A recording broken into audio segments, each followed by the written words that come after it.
Good afternoon, everybody. It's the 16th of April today, and we're finally starting to get some nice springtime weather in Utah. And I'm not entirely sure where I am aside from, to say, the southwest of Utah. But that being said, those are the two Shar Mountains out in the distance. That is Frisco Peak. The Escalante Desert is out before me.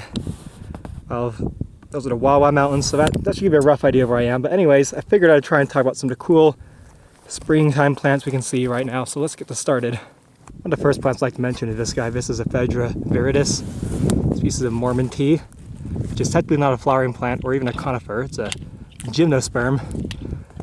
Basically any cone-bearing plant that isn't a cycad, ginkgo, or conifer. So if you ever try to identify this plant that looks like this and you can't find any flowers, it's because it doesn't have any. It produces cones instead. And it's a pretty neat plant. There's 4 species, I believe, in the West. And it can also be found in the sort of steppes of Asia and perhaps also North Africa. Variously speaking, the dry parts of the Northern Hemisphere. That's a neat little guy. One thing I think is kind of cool that you can see here is how the plants, where the snow has just melted, are all entirely gray. And very, very few green is coming up. That was just coming up today, in fact. Because, I mean, how can plants grow if they're covered in snow? It's not possible. And you really get an idea of what plants look like right after the snow melts in the wild. It's not the most interesting thing, but I think it's fascinating just how gray it is, but also how quickly plants can start to grow once the snow finally melts. This snow has no doubt been on the ground since sometime in December or November, and has been completely covered. Well, you know, back in Utah, say my lawn, there's been breaks and gaps in the cover. And you can see a few of the cool plants coming up. These guys I think are possibly a species of Delphinium. Maybe, I'm not sure. It could be something else. I'm not confident in calling that, but as long as it has flowers, it's very difficult to tell. But still, I like the way it looks. There's really a lot of plants I could show you guys out here, but I just don't have enough time. There's seem like several different varieties of Lomatium or Cymopteris or Vesper apparently. That's a new genus that I guess a few species of Cymopteris were moved to the genus Vesper just to, I don't know, maybe be more scientifically accurate, or maybe just to mess with the good people like me and make identification harder. But oh well. I've seen a few of those, like one right here actually. I can't tell you what that species is exactly. I'll try to identify it later, but it's definitely one of those 3 genuses or genera, Lomatium, Cymopteris, or Vesper. And if I find any others, I'll show you. Yeah, there's a lot of good plants out here, but not enough time to show you them all. But there's gonna be a pretty good one down there somewhere in a second. Okay, now that I'm here, I can finally show you 2 of the best species I found today. This guy here, firstly, is Echinocereus triglochidiatus. Not sure the common name is, but it is a species of Echinocereus, and I can tell because it produces lateral flower buds instead of apical ones. See right there, that little red thing in the center of view is emerging flower bud. It's not quite a flower yet, of course, but unlike most species of cacti you can find in Utah, this plant does not produce flowers at the tip, but I can tell because of that bud. Got another good one right here. I can also tell it's not the ever species of Echinocereus, which is Echinocereus engelmannii, because it is growing in a dense clump like that. And the other plant I found that's really cool is this one. This is Purshia glandulosa. Not sure what the common name is again, because I don't really care, but probably glandular bitterbrush or something like that. But if you look closely, you can see on the leaves I have these white dots. That really is what makes it stand apart from the other species of Purshia. Now, I'm not entirely sure if it's even a species, because there's some sources say it's not, though Utah Flora does, so I'm going to say it is Purshia glandulosa.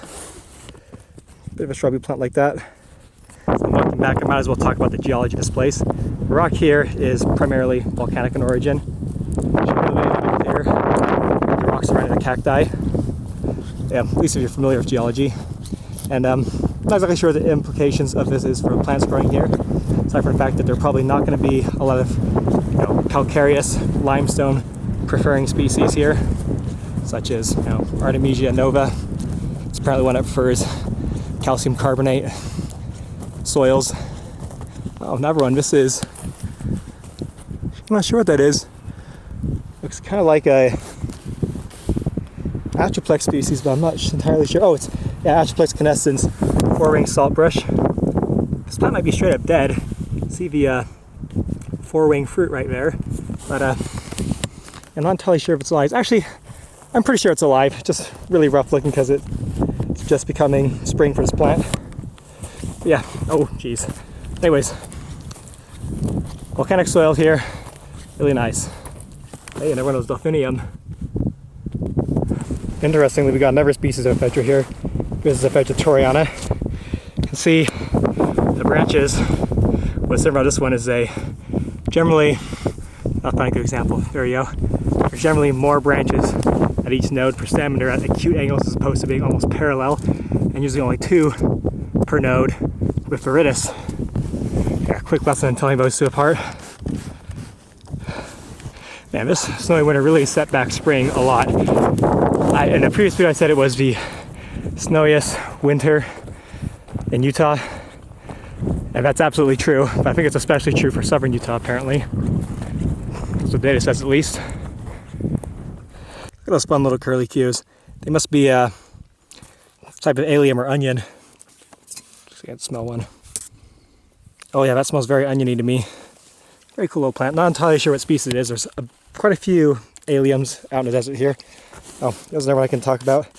That is Opuntia. I think erinacea, although some people consider erinacea to be a synonymous species with polycantha, the Great Plains prickly pear. Well, this guy, another good one. That's most likely Balsamorhiza hookeriana, so it'd be a relative of the Balsamorhiza sagittata that I've shown countless times in my videos from the Wasatch foothills. You can't see the flower yet, so it's hard to tell for sure what it is, but it feels very sticky, which I believe is a characteristic of Balsamorhiza hookeriana, and the leaves look exactly like all the pictures I can find of it, so it's a good sign it's perhaps Balsamorhiza hookeriana. Now, not a whole lot of other plants I can show right now, given the time frame I have. Gotta hop that fence there.